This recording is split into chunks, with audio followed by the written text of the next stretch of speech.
Ya. Muy buenos días, profesor. A continuación le vamos a explicar acerca de cómo se regulan los genes en cuanto a procariotas y eucariotas. El grupo está conformado por mi persona, Oscar Estrada, y Cristian Males. Pásale, por favor.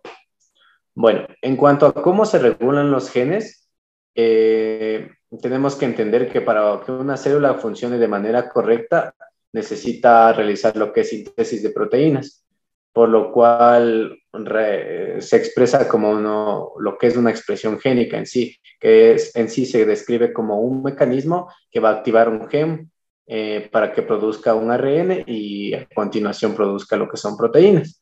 En sí, todos los organismos controlan cuando se expresan algún gen. Esto se debe a ámbitos como lo que son externos o factores ambientales en sí. El cuerpo va a producir lo que son proteínas dependiendo de la necesidad que tiene. Esto es gracias a los factores externos anteriormente mencionados.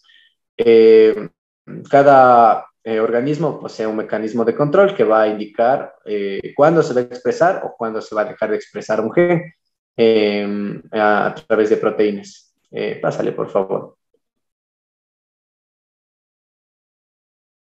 Ya, en cuanto a lo que se refiere a expresión génica en procariotas, sabemos que las procariotas son células que no poseen un núcleo, por lo cual la síntesis de proteínas se va a realizar en el citoplasma de manera simultánea a través de lo que es sea su material genético de ADN o RN.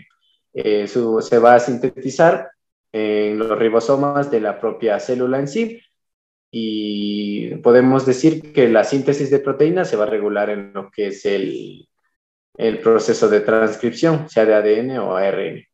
Pásale, por favor. Ya, en cuanto a la expresión génica de eucariotas, sabemos que las células eucariotas poseen lo que es un núcleo, por lo cual van a realizar lo que es la transcripción y la traducción. Eso quiere decir que el ADN va a salir del núcleo de manera como o de forma de ARN mensajero para poder llegar a los ribosomas y poder sintetizarse gracias al ARN de transferencia y al ARN ribosómico.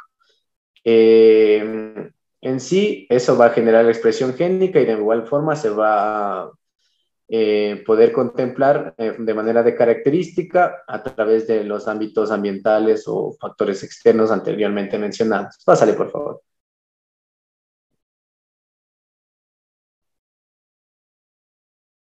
Bien, para continuar con la exposición vamos a hablar ahora de las principales diferencias en la regulación de la expresión génica entre organismos procariontes y eucariontes.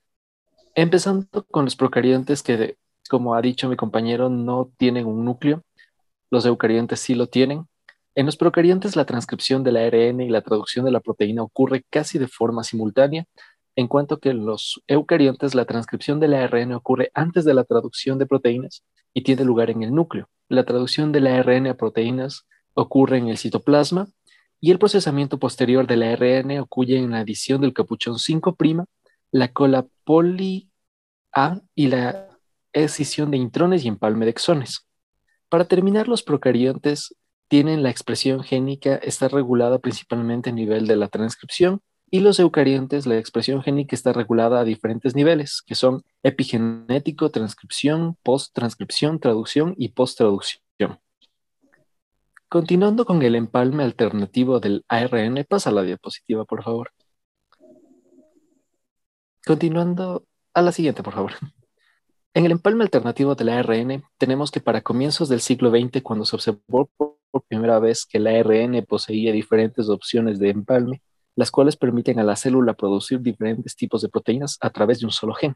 El proceso de transcripción se remueve de diferentes combinaciones de intrones y en algunos casos de exones.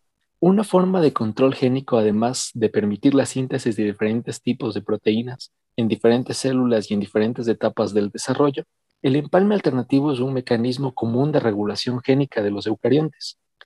En el humano, el 70% de los genes puede codificar para diferentes proteínas gracias al empalme alternativo. Pásale, por favor. Todos los intrones poseen una secuencia inicial y final de reconocimiento, por lo que las fallas en el reconocimiento de dichas secuencias pueden producir la remoción de dos intrones y su correspondiente exón. Aunque existen mecanismos en dichas zonas que previenen la omisión de exones, estas omisiones pueden ser ocasionadas por alguna mutación. En la mayoría de los casos, tales errores originan proteínas no funcionales, pero sin embargo, en algunos tantos, los errores se pueden producir una variante de la proteína sin perder necesariamente la proteína original. Cuanto a las preguntas tenemos preparadas, ¿qué porcentaje del genoma humano puede codificar para las diferentes proteínas gracias al empalme alternativo? La respuesta es el 70%, debido a que más de un gen está diseñado para codificar varias proteínas. En este caso, en el ser humano es del 70%. Y como segunda pregunta tenemos, ¿el sistema de síntesis de proteínas es igual entre procariotas y eucariotas? Y la respuesta es falso, debido a que, como mencioné anteriormente, las células eucariotas poseen un núcleo, por lo cual se realiza la transcripción y la traducción, mientras que en las células procariotas la síntesis de proteínas se da en el citoplasma mismo de manera simultánea. Entonces, es la diferencia que tienen entre estas dos células. Por favor, pásale. Bueno, muchas gracias por su atención prestada. Eso en cuanto a nuestras diapositivas. Muchas gracias.